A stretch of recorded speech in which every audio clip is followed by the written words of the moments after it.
सर्दी की ठिठुरती रात थी। हल्की हल्की बूंदाबांदी हो रही थी और सड़कें सुनसान थी। तभी एक तेज आवाज कानों को चीरती हुई आई, मम्मी जी, कल काम वाली बाई नहीं आएगी, तो आप कपड़े धो दीजिए। कंचन ने चाय की चुस्की लेते हुए कहा। गायत्री जी ने ठंड से सिकुड़ते हुए कहा, बहू, कितनी ठंड है। सर्दियों में ठंडे पानी में हाथ डालने का मन ही नहीं करता। देखो ना, तुम खुद भी रजाई में बैठी हुई हो और मुझसे आंगन में कपड़े धोने की बात कर रही हो। कंचन ने रूखे स्वर में कहा, अच्छा, मुझे तो जैसे ठंड ही नहीं लगती। जब मैं खाना बनाती हूँ तो क्या मुझे ठंड नहीं लगती? बड़ी आई नाजुक बनने वाली।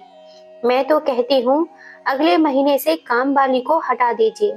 आपको ही झाड़ू पोंछा कपड़े धोना सब करना पड़ेगा, वरना अपनी बेटी से साफ साफ कह दीजिए कि हमारे घर पर ना आया करे। गायत्री जी बोली, ठीक है बहू, पर देखो ना, कितनी ठंड है। सर्दियों में पानी में हाथ डालने का मन ही नहीं करता। देख लो, तुम खुद रजाई में घुसकर बैठी हो और मुझे रात की रसोई निपटाने की बात कर रही हो। कंचन बोली, अच्छा, मुझे तो जैसे पता ही नहीं। सच में लगता है इस बार ठंड पिछले साल का रिकॉर्ड ही तोड़ देगी। आप ऐसा कीजिए, रसोई में पोंछा भी रात में लगा दीजिए। बड़ी आई नाजुक बनने वाली। मैं खाना बनाती हूँ तो क्या मुझे ठंड नहीं लगती? गायत्री जी बोली, बहू, तुम अभी जवान हो। पर तुम ऐसा क्यों नहीं करती? खाना बनाने में मैं तुम्हारी मदद कर दूंगी, लेकिन काम वाली बाई को मत हटाओ। इतना कहते हुए उनकी आंखें भर आईं। कंचन बोली, अरे, अपना ये ड्रामा बंद कीजिए। आप जानती हैं ना कि अभिषेक घर में है, इसलिए आप ये सब नाटक कर रही हैं। याद रखिए, सुबह वो ऑफिस चले जाते हैं, उसके बाद घर में मैं ही रहती हूँ। तो जाइए, रसोई साफ कीजिए। तभी अभिषेक गर्म पानी लेकर वहां आ गया। अरे माँ, आप अभी तक सोई नहीं? गायत्री जी कुछ कह पाती उससे पहले ही कंचन बोल पड़ी, देखिए ना, ठंड में मेरे हाथ पांव कैसे ठिठुर गए हैं, और मम्मी जी कह रही हैं कि रसोई का बाकी काम वह निपटा लेंगी। ठीक है मम्मी जी, आप ही कर लीजिएगा, मुझे कोई दिक्कत नहीं है। गायत्री जी ये सुनकर चुपचाप रसोई में चली गई। अभिषेक बोला, मेरी माँ तो बहुत अच्छी है। दोनों पति पत्नी बातें कर ही रहे थे कि दरवाजे की घंटी बजी। कंचन बोली, लो, आ गए मम्मी के रिश्तेदार। जब देखो कोई ना कोई मुंह उठाए चला आता है। मैं पहले ही कह रही हूँ, मैं बाहर जाने वाली नहीं हूँ। प्रिय दोस्तों, कंचन का ससुराल रेलवे स्टेशन के पास ही था, इसलिए आते जाते ससुराल वाले, मायके वाले और जान पहचान वाले देर सवेर घर पर आ ही जाते थे, और इसके लिए कंचन हमेशा गायत्री जी को ही जिम्मेदार ठहराती थी। गायत्री जी का स्वभाव बहुत अच्छा था। जो भी घर आता वह उससे प्यार और अपनेपन से ही मिलती थी, इसीलिए उनके घर पर जान पहचान वाले बेझिझक आ जाया करते थे। अभिषेक बोला, सोच लो, कहीं तुम्हारे मायके वाले हुए तो फिर मत कहना कि मैं नहीं आऊंगी। कंचन को ना चाहते हुए भी अभिषेक के साथ बाहर आना पड़ा। अभिषेक बोला, अरे मल्होत्रा अंकल आंटी, आप इतनी रात को, और वो भी बिटियों के संग। फिर उन्होंने कंचन से कहा, कंचन, पुणे शिफ्ट होने से पहले हम सूरत में मल्होत्रा अंकल के पड़ोसी हुआ करते थे। अभिषेक ने कंचन को इशारा किया तो कंचन को उनके पैर छूने पड़े।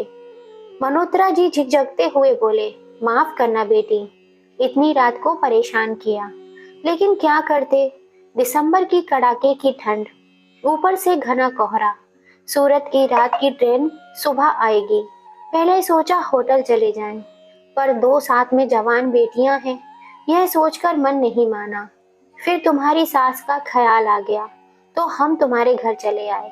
कंचन बोली, अब अंकल जी, मेरी सास को तो कुछ करना नहीं पड़ता, तो उन्हें क्या ही फर्क पड़ेगा। तभी गायत्री जी रसोई से निकली और बोली, कैसी बातें कर रहे हैं भाई साहब, यह आपका ही घर है, जब मन हो चले आइए, और ऐसी परेशानी में अपने ही तो अपने काम आते हैं। जवान बेटियों के साथ किसी अनजान होटल में रहना बिल्कुल भी सही नहीं है, क्यों बहू? कंचन बोली, हाँ हाँ, यह हमारा घर थोड़ी है, होटल ही तो है। लोग आते हैं, फ्री में खाते हैं और चले जाते हैं। अभिषेक ने कंचन का हाथ दबाया और हंसकर बोला, अरे अंकल जी, कंचन को तो मजाक करने की आदत है। आप लोग अंदर आइए। मल्होत्रा जी की पत्नी सावित्री जी से बोली, गायत्री बहन, खाना बनाने की कोई जरूरत नहीं है, वैसे भी भूख नहीं है, बस चाय से ही काम चल जाएगा। कंचन तपाक से बोली, पर दूध तो खत्म हो गया है, चाय कैसे बनेगी?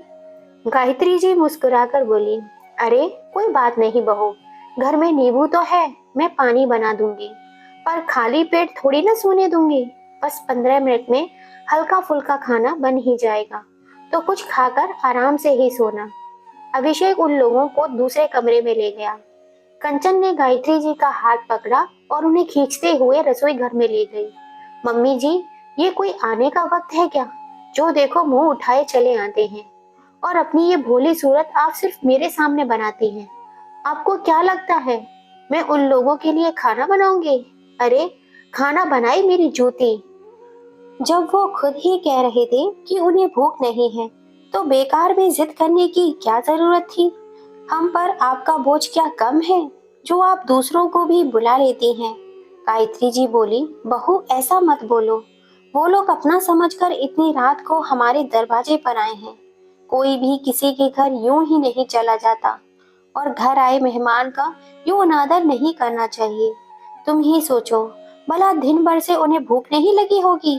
कंचन बोली, बहुत दया आ रही है ना आपको उन पर। याद रखिए, कल एक टाइम का आपका खाना कट।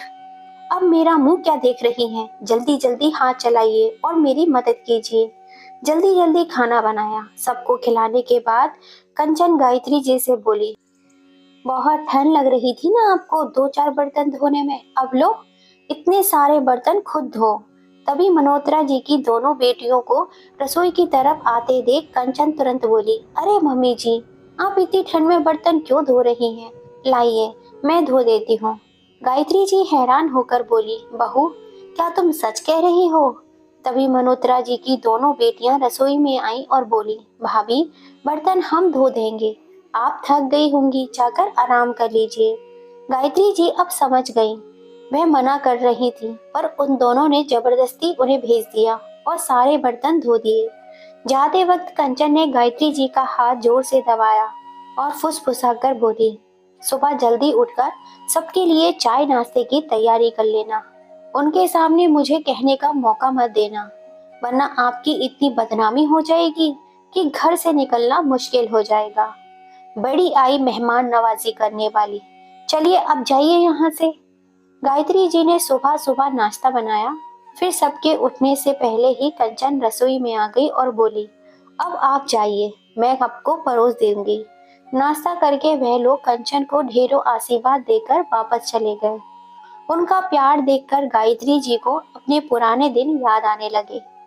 गायत्री जी के आस पड़ोस के लोग उनका बहुत मान सम्मान किया करते थे, क्योंकि उनका और उनके पति ओम प्रकाश बाबू का स्वभाव बहुत ही अच्छा था। एक शाम भी ऐसी नहीं होती थी कि उनके घर में मेहमान ना आए हों या वे किसी के घर ना गए हों। वक्त बीता। गायत्री जी और ओम प्रकाश बाबू के बेटे अभिषेक की शादी हो गई और कंचन बहू बनकर घर आ गई। 1 साल में तो बहुत अच्छे से बीता। फिर एक दिन अचानक ओम प्रकाश बाबू की मृत्यु हो गई। अभिषेक का ट्रांसफर पुणे हो गया और गायत्री जी बेटे बहू के साथ रहने चली आई। पर समय के साथ साथ बहू का व्यवहार ऐसा बदला मानो खुले आसमान में काले बादलों ने डेरा डाल दिया हो। कंचन को सास का लोगों से मिलना जुलना बिल्कुल भी पसंद नहीं था। उसे तो बस खुद से मतलब था। एक दिन अभिषेक ने कहा, कंचन तुम्हारे हाथ कितने रूखे हो गए हैं।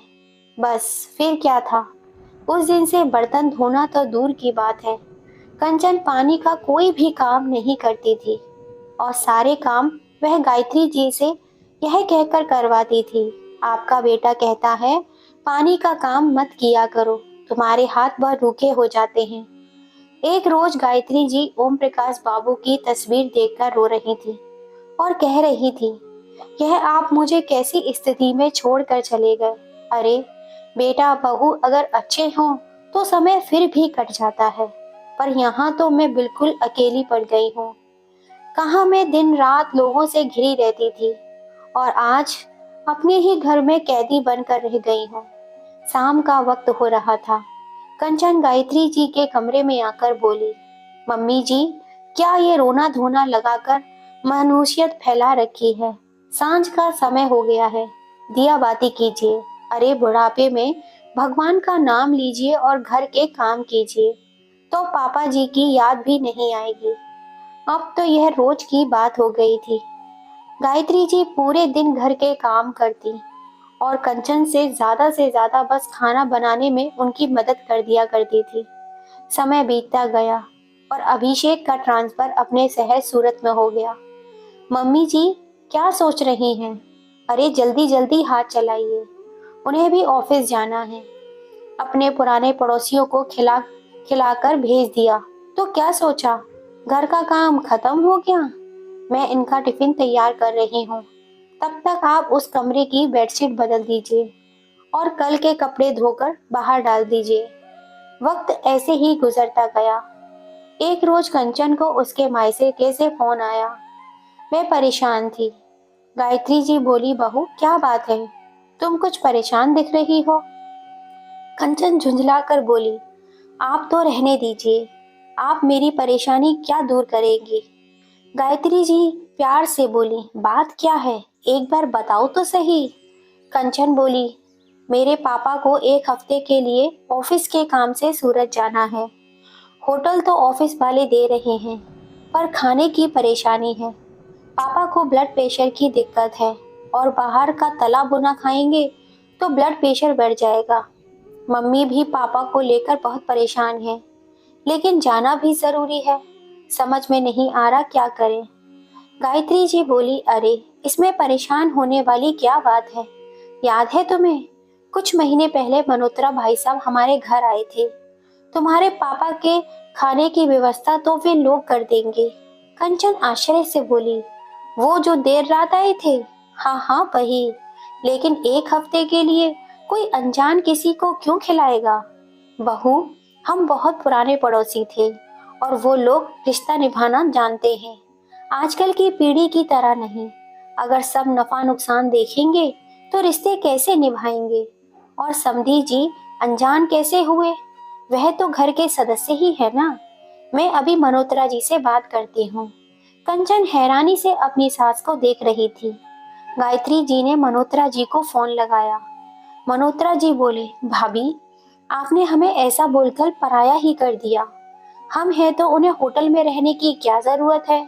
आप उनसे कहिए जब तक वो सूरत में हैं हमारे घर पर ही रहेंगे, उन्हें कोई परेशानी नहीं होगी। ओम प्रकाश भाई साहब ने हमारे लिए क्या कुछ नहीं किया था, हम भूले नहीं हैं। बस आप उनका नंबर दे दीजिए, मैं बात कर लूंगा। गायत्री जी ने मुस्कुराकर कहा, बहुत तुम्हारा काम हो गया है।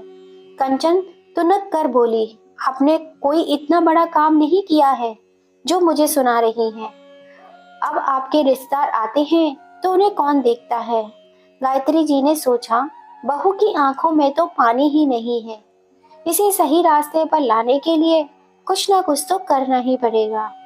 अगले दिन गायत्री जी ने अभिषेक से कहा, बेटा मौसम बदल रहा है, मेरे हाथ पैर बहुत दर्द हो रहे हैं। बहू से कहो हर रोज मेरी थोड़ी मालिश कर दिया करे। तभी कंचन वहां आई और बोली, क्या मैं और मालिश? आपका दिमाग तो खराब नहीं हो गया? अभिषेक बोला, कंचन तुम मेरी माँ से इस तरीके से बात क्यों कर रही हो? गायत्री जी बोली, बेटा ये पहली बार नहीं है।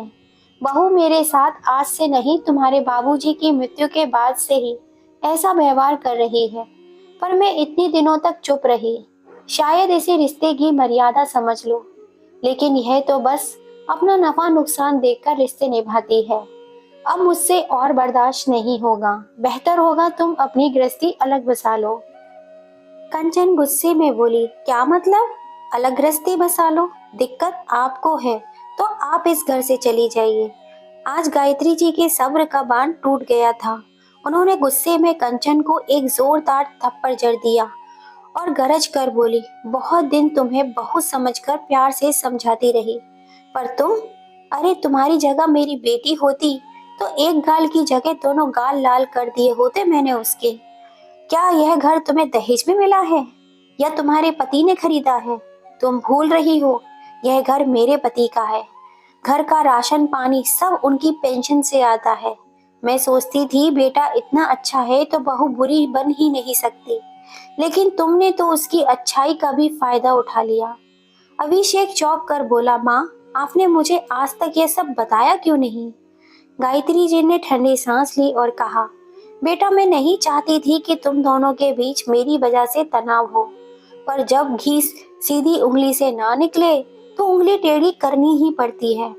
अब इस घर में अगर तुम्हारी पत्नी रहना चाहती है तो मर्यादा से रहे, वरना तुम दोनों चले जाओ। मैं अपने खाने पीने की व्यवस्था खुद देख लूंगी। मैं किसी पर बोझ नहीं हूँ। अभिषेक अपनी माँ के पास खड़ा हो गया और कड़े शब्दों में बोला, माँ, मैं आपको छोड़कर कहीं नहीं जाऊंगा। दिक्कत कंचन को है तो यह अपने मायके चली जाए। मैं भी इसके पिताजी को फोन करता हूँ। कंचन रोने लगी, नहीं नहीं, मेरे पापा को कुछ मत बताइए। उनकी तबीयत ठीक नहीं रहती और वैसे भी उन्हें अभी बाहर जाना है। मम्मी जी, आप तो सब जानती हैं, फिर कुछ कहती क्यों नहीं? गायत्री जी ठंडी हंसी हंसते हुए बोली, मैं तुम्हारे लिए क्यों कुछ करूं? इतना कुछ करने के बाद भी मुझे क्या सलाह मिला? अरे माँ अच्छी सलाह दे तो मान लो, पर क्या तुम दूध पीती बच्ची हो जो तुम्हें कोई कुछ भी कहे तुम हर बात मान लेती हो? अभिषेक गुस्से में कंचन की ओर मुड़ा और बोला, तुम एक बात जान लो, मैं अपनी माँ से अलग नहीं हो सकता, क्योंकि मैं जानता हूँ कि मेरी माँ यहाँ गलत नहीं है। अरे उन्होंने तो आज तक कभी नफा नुकसान देखकर रिश्ता निभाया ही नहीं। अगर उन्होंने ऐसा किया होता तो हमारे दरवाजे पर कोई नहीं आता। तुम देख रही हो ना, मेरी माँ के व्यवहार के कारण ही लोग यहाँ आते हैं। सोचो, मेरी माँ ने अपने व्यवहार से कितने लोगों को अपना बना लिया, और तुम तो अपनी सास तक को अपना नहीं बना पाई। छी, मुझे शर्म आ रही है तुम्हें अपनी पत्नी कहते हुए। तभी कंचन के पिता का फोन आया। उन्होंने कहा, बेटा, सूरत से मल्होत्रा भाई साहब का फोन आया था। तुम अपनी सास से बहुत बहुत धन्यवाद कहना। उन्होंने जो किया है कोई अपना भी नहीं कर सकता। बेटा, इतनी अच्छी सास तुम्हें बड़े पुण्य से मिली है, इसे व्यर्थ मत जाने देना। कंचन की आंखें भर आईं। उसे अपनी गलती का एहसास हो गया। वे झट से गायत्री जी के पैरों में जा पड़ी। मम्मी जी, मैंने आपके साथ कितना बुरा व्यवहार किया, पर आपने साबित कर दिया कि सच में रिश्ते नफा नुकसान देखकर नहीं निभाए जाते। गायत्री जी प्यार से बोली, देखो बहू, नेकी कभी व्यर्थ नहीं जाती, इसलिए जितना संभव हो दूसरों की मदद करनी चाहिए। अपनी माँ से कहना, समधी जी की फिक्र ना करें, ऐसा समझे कि वे अपने ही रिश्तेदार के घर जा रही हैं। कंचन ने जब अपने मायके फोन किया तो लता जी फिर से उल्टा सीधा बोलने लगी। इस बार कंचन ने खुद उन्हें टोक दिया, नहीं माँ, आपकी सोच बिल्कुल गलत है। जब तक हम किसी के लिए कुछ नहीं करेंगे तब तक दूसरों से कोई उम्मीद भी नहीं रखेंगे। आपने आज तक कभी पापा के दोस्तों को या उनके घर वालों को अपने घर नहीं आने दिया, पर देखा, मेरी सास के व्यवहार के कारण ही पापा की परेशानी भी खत्म हो गई। कंचन सोचने लगी, सासू माँ के अच्छे स्वभाव और नेकी के बैंक बैलेंस ही तो है जो उन्हें सूद समेत वापस मिल रहा है। अब उनसे यह गुण भी सीखना ही पड़ेगा और अपना बैंक बैलेंस भी बढ़ाना पड़ेगा। ना जाने कब इसकी जरूरत पड़ जाए। दोस्तों, आपको ये कहानी कैसी लगी? गायत्री जी ने बहू को सबक सिखाने के लिए उसके गाल पे जो थप्पड़ लगाया वो सही था या गलत? प्लीज अपनी राय हमें कमेंट करके जरूर बताइएगा। कहानी पसंद आई हो तो इसे ज्यादा से ज्यादा शेयर कीजिएगा, लाइक कीजिएगा, और अगर अभी तक सब्सक्राइब नहीं किया है तो जल्दी से कर लीजिए। पास में लगी बेल आइकन को दबा दीजिए, जिससे हम जब भी कोई नई कहानी डालें उसका नोटिफिकेशन आप सबको मिल सके। फिर मिलेंगे। जय श्री राम।